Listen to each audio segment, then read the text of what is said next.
Well, if you love a good conspiracy theory, then the NBA draft lottery is a gift that just keeps on giving. I mean, once again, we got a team that was not in the top 5, let alone the top 10 for the best number 1 pick odds, get the number 1 draft pick. That of course being the Dallas Mavericks. Entering the draft lottery, they had a 1.8% chance of getting the number 1 pick. And yes, a 1.8% chance. Not only that, but they only had a 2% chance of getting the second pick, a 2.2% chance of getting the third pick, or even a 2.5% chance of getting the fourth pick. And yet, they ended up with the number 1 draft pick and now have won the Cooper Flag sweepstakes.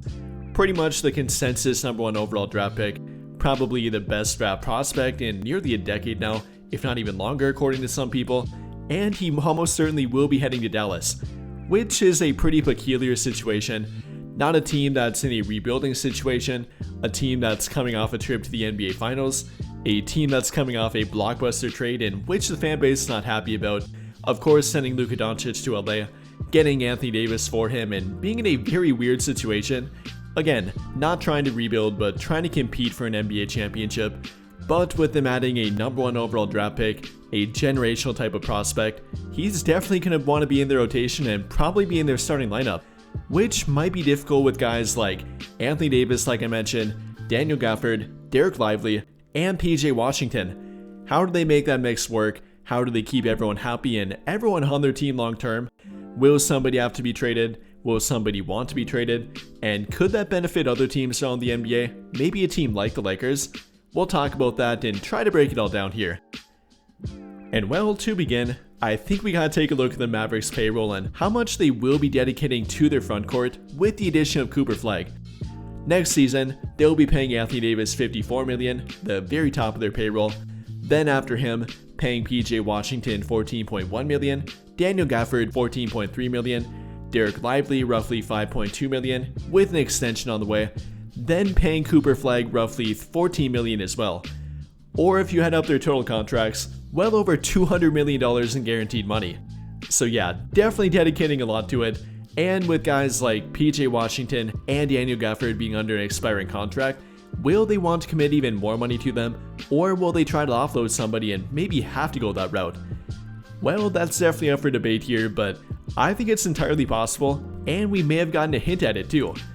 According to reports, Daniel Gafford wants to be paid like a quote-unquote starting level center. And with him being moved to coming off the bench last season in favor of Derek Lively, that's probably hinting at him both wanting to be paid more and have a bigger role on their team or a different team going forward, which could be a great opportunity for a team like the Lakers. I mean, even prior to them winning the draft lottery, many thought they would have to or eventually probably think about trading Daniel Gafford. Obviously, they're not going to trade Derek Lively. Obviously, they're not going to trade Anthony Davis, so he might be the odd man out here. Simply put, they don't have the money to spend on all three of them, already committing a ton of money to both AD, and probably committing even more of it to Derek Lively. So they're not going to give Daniel Gafford a $20 to $25 million contract, even though he's proven to be a fairly good fit with their team and is still fairly young yet, only being 26. They're simply not going to go that route with him. With the addition of Cooper Flag, not only from a financial standpoint, but then from a role and minute output standpoint, they're not going to be able to make that work in my opinion. Yes, they can play all three of Daniel Gafford, Derek Lively, and Anthony Davis at center, kind of, with AD playing about a 50-50 split at power forward and center. But how are they going to make the power forward split work between AD about 50% of the time, PJ Washington roughly 50 to 75% of the time, and Cooper Flag about 50% of the time as well? That's both their natural position in my opinion, and probably don't want to make Cooper Flag too uncomfortable as he's trying to learn the NBA and learn the ropes in the NBA. Probably not a great idea to play both of them at small forward, even to get more playing time for Daniel Gafford and Derek Lively to make it work with Anthony Davis. I'm not sure that'll work for them, and even if they would go that route, then it would move all the way down the totem pole, then affecting guys like Najee Marshall, Caleb Martin, Klay Thompson, guys like that. So no matter what way you look at it, they are definitely going to have to make a change, and probably multiple changes to accommodate Cooper Flag. Definitely a good problem for them to have, but they're definitely going to have to make a change or two, and that change might benefit a different team, a team like the Lakers.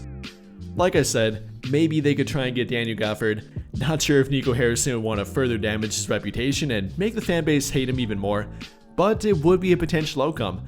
Maybe not a direct 1-for-1 trade, maybe expanding it to a 3 or 4 team kind of trade. Maybe that would make them feel better about it, and not directly trading with the Lakers as a 2-team trade. Who knows? But at the end of the day here, if I'm the Lakers, I'm definitely contacting them again. Whether it's about Daniel Gafford, whether it's about maybe a guy like Najee Marshall, I'm definitely calling them up and seeing what they might be willing to give up or willing to offer their team via trade, and seeing if it might be Daniel Gafford or maybe a guy like PJ Washington or Najee Marshall. I'd be interested in any of them. But beginning with Gafford, we've talked about what a trade might look like for him and what they would probably have to give up if Nico Harrison would be willing to trade with them. It would have to be something like an expiring contract like Maxi Kleber or Gabe Vincent, then throw in a smaller salary with him, either Dalton Connect as an asset and kind of equivalent to a first-round draft pick, or then for simply to make the money work, a guy like Shake Milton. But if you're going to include Shake Milton, definitely have to throw in their 2031 first-round draft pick, completely unprotected. Probably have to throw in Dalton Connect no matter what. Maybe could get around it by simply doing the expiring contracts with the 2031 first-round draft pick, then a future first-round draft pick swap or two. That might be enough, given that Daniel Gafford's under an expiring contract, has only 1 year left, and therefore might leave their team next summer if they don't trade him prior to that. They can't ask for too much here, but obviously is still a very good player and would get them something in a trade. Probably equivalent to 1 first-round draft pick, 1 solid role player, or a good young prospect, whatever the Mavericks would prefer here. That's probably equivalent to Daniel Gafford's current trade value. And yes, believe it or not, I do think it's likely they trade him. Whether it's right now or prior to the trade deadline, I think it's nearly a guarantee. Simply put, they're not going to make that front court work, unfortunately. Neither from a financial standpoint or a playing time standpoint. Somebody's got to be the odd man out, and it's really looking like Daniel Gafford. So whether it ends up being the Lakers or not, I think that Daniel Gafford will be playing for a different team by next year. But even if they do try to make it work and move everyone else down a little bit to make room for Cooper Flag, then that would probably affect somebody else. Either a guy like PJ Washington, Najee Marshall, or potentially a guy like Klay Thompson or Caleb Martin. So if they would go that route, then somebody else might hit the market. And if that would be PJ Washington, I'd definitely be interested in him as well. Probably not going to go that route, but if they do, and with him being under expiring contract, I guess it's not out of the realm of possibility. Yet another former Luka Doncic teammate and a guy he played really well with, I'd be open to it. Would kind of be a different look for them. The Lakers don't have a desperate need for a power forward, but I guess he would be an upgrade compared to Rui Hachimura. Could be a slight upgrade even compared to a guy like Dorian Finney-Smith, so they probably would look into it. However, even beyond the Mavericks and trading with them, the draft lottery and what happened here definitely could go beyond them alone. I mean, we have a team like San Antonio moving up to number 2, which may potentially affect a guy like Giannis Antetokounmpo and have an entire league-wide effect, which would affect not only the Lakers but pretty much every other team. The trade market and the NBA trade world would probably explode at that point if Giannis would be traded to San Antonio, or him simply being traded in general. Other teams we have moving up like Philadelphia, teams moving down like Utah and Washington, which might affect their future outlook and what they want to do with the NBA draft or simply with their team direction, might affect them from a trade standpoint, might be more open or less open to making a trade after this, who knows. So following the draft lottery, definitely a lot different, and the entire NBA landscape will be affected. Obviously with the Mavericks being the number 1 part of it, them adding Cooper Flag and how that would affect their team, that will be the number 1 thing to watch. But directly after that, I'd be looking at San Antonio and if they try to trade for Giannis Antetokounmpo, which could potentially make more guys on their team and the Bucks team available. Like I've talked about, if Giannis Antetokounmpo would be traded, then I'd look at a guy like Bobby Portis, for example. He would probably immediately hit the trade market, and that would be a damn good trade target for a team like the Lakers in my opinion. So from that standpoint, definitely a lot more options that might become available following the draft lottery, and it might benefit the Lakers, which it probably will in my opinion. But with all of that being said, what do you guys think? How could the Lakers, or how will they be affected by the draft lottery? Could it be via trade for a guy like Daniel Gafford with the Dallas Mavericks, them trying to make room for Cooper Flag and potentially offloading him, or PJ Washington, or Najee Marshall?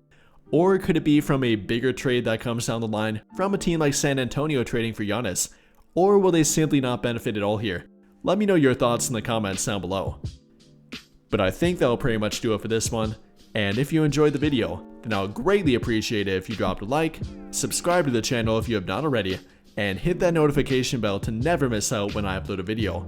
But as always, thank you for watching and have a great day or night.